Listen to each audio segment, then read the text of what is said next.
Welcome to Big Tony's Garage. In this video, my Jeep died and we're going to get it towed home. Super cold, it's like 15 degrees, but we're going to take it home and then we're going to go from there, okay? So letting you know that it got stuck on me. I came here to the gym and this morning and then it's stuck. So that's what we're going to be doing today. We're going to figure out how to get this thing back on the road, all right? Peace.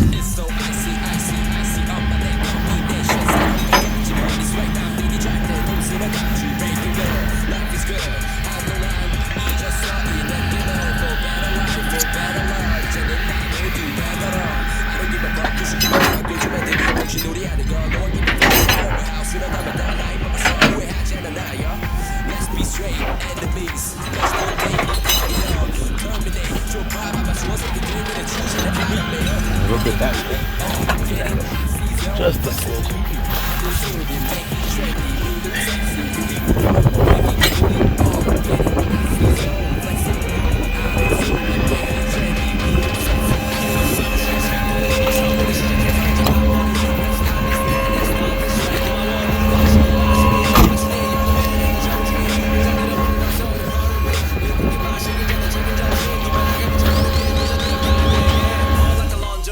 All right, boys and girls, so they're dropping off the Jeep. I don't know what happened, but it did not want to start after I got out of the gym on a Sunday morning. So they're dropping it off right now. We'll figure out what the case may be, okay? Thank you for watching. Big Tony's Garage. All right, boys and girls, so the Jeep is here and they just dropped it off. It is way too cold. It's like 13 degrees out there and I really don't feel like laying on the floor and pulling off that starter. Even though the tow guy, really cool dude, he whacked it a couple times real hard, but nothing's happening. So I have a feeling that it might be the switch. I mean, it doesn't have a lot of miles on it. It's either a wire that goes from the starter to the battery that's bad or loose or something, or it's gonna be a switch that's inside the steering column in the bottom. There's a rod that goes in and they're notorious, the teachers, for them to break. So that might be the other thing. I thought it was a battery because the battery post on negative was loose, but then I tightened it. He put his truck and he tried to start it with the jump, and then on top of that with the battery pack all together, like it's ready to start but it won't run. So it's either again the starter or it's going to be the switch under the steering column. That's what I think, because I already did the starter relay that's inside the engine bay. There's a fuse. It's a 30 amp fuse, unless you know it doesn't look burnt to me, but I don't know, I've never switched those before, so that might be bad on it. Or it could be the relay as well, but the relay, like I said, I saw it there for another one because there are two similar ones there. Nothing happened either. So that's what I'm thinking, either starter or switch inside of the steering column. So I'll come back with this later because I do have to work on it. Maybe not this week, but I'm gonna have to take my old school car. Okay, boys and girls, so I was watching a video as to what kind of problems my Jeep might have that it does not want to start. I took this panel off right here. Okay, and inside this wiring there's a pink and orange wire and a red wire that I need to tap, and then once I do that, I'm going to add this starter button on it. All right, and then that should take care of my problem if it's what I think it is. Hopefully it's not the starter, okay, but I don't think it's a starter. It could be. The tow man was actually the tow truck driver was actually whacking the starter with the large pipe, trying to get it to start. But I don't think that's the issue. It's got 55,000 miles, so it's not a lot of miles, is what I'm trying to say.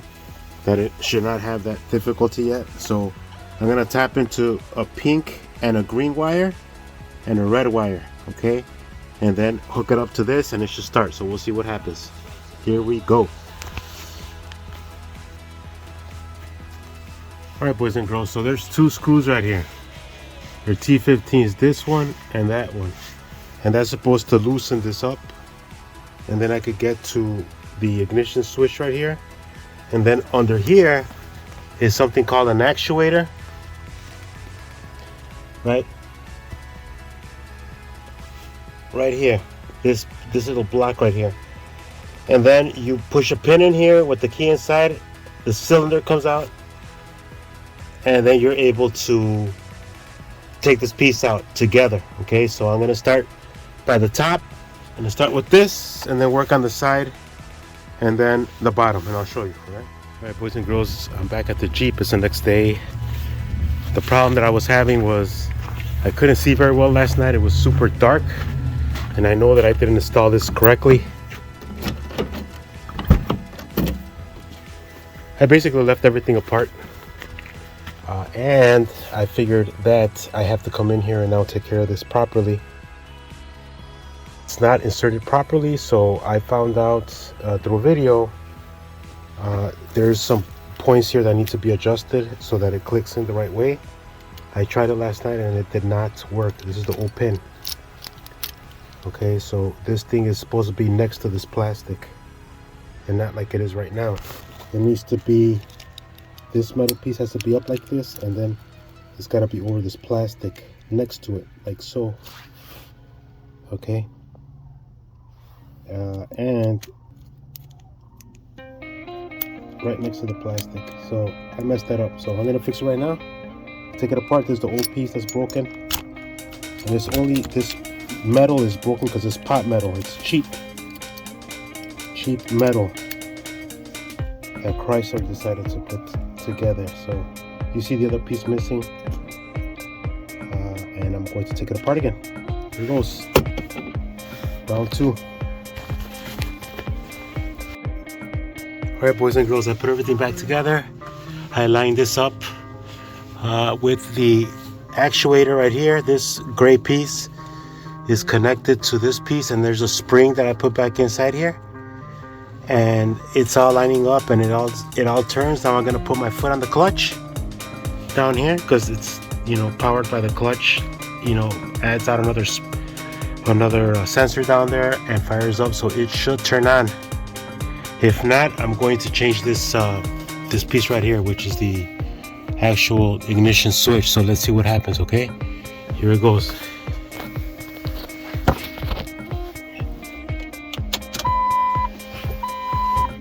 Nothing, bro.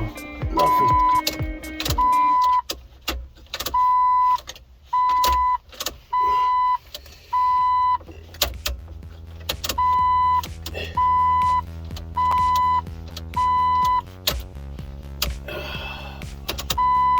That blows, bro.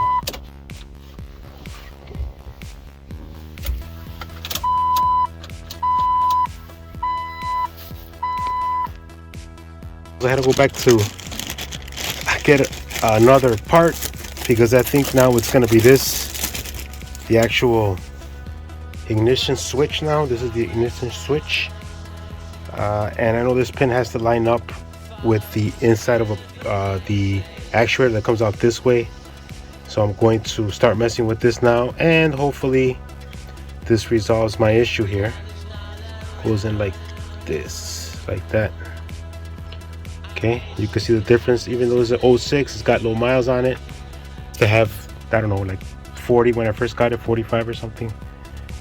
And I've had it for like 2 years. So anyways, I'm gonna switch that off now. I'm gonna take it off, and I know this is supposed to be on the on position. I don't know what position it is in right now, but yeah, I'm gonna go move forward and hopefully I get this thing working. Watch me now. All right, boys and girls, so it turns out that it's a starter.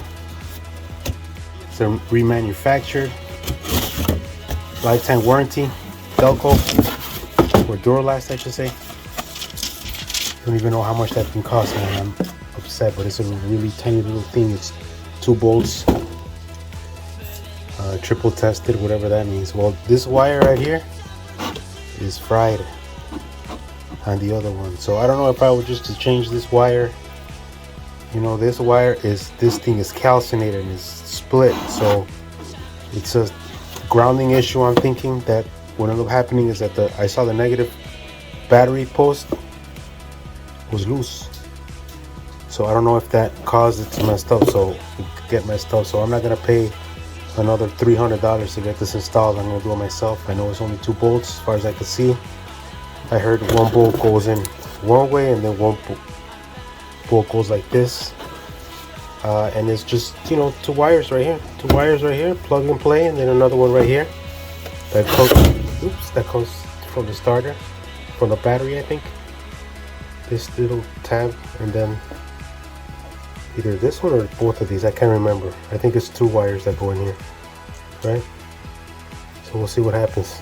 Hopefully this thing lasts for a good time, but it's got a lifetime warranty, so I'm not that worried about it. I'm not gonna do it right now. It's already dark outside. It's not late, but it's dark, and I don't feel like crawling on the ground in, you know, 10-degree weather. But I will do it tomorrow. I'm gonna bundle myself up like an Eskimo and make it last. Through last. Ooh.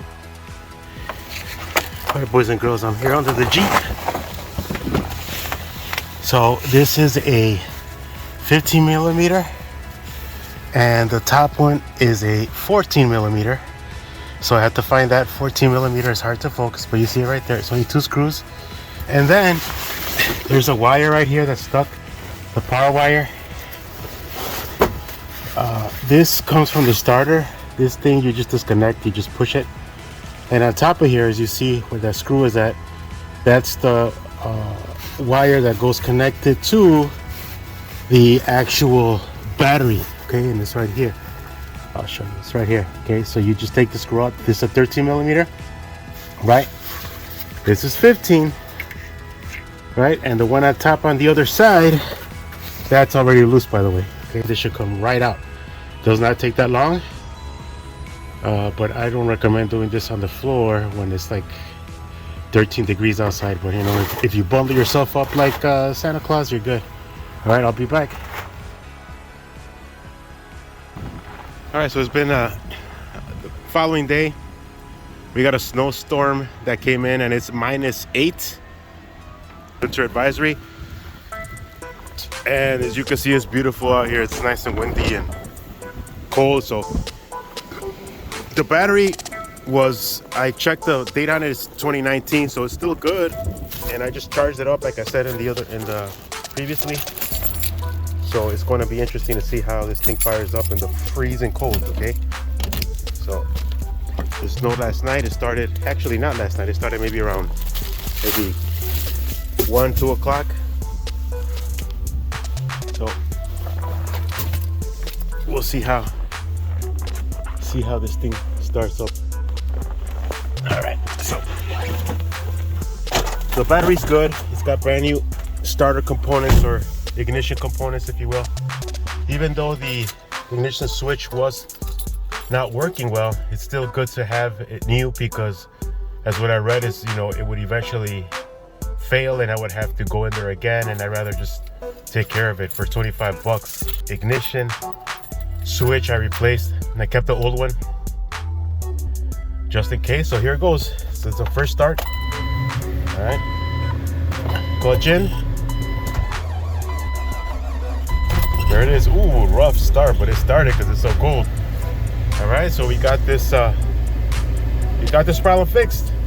All right, thank you for watching. Tony's Garage Metalworks. Peace. Have a Merry Christmas and a Happy New Year.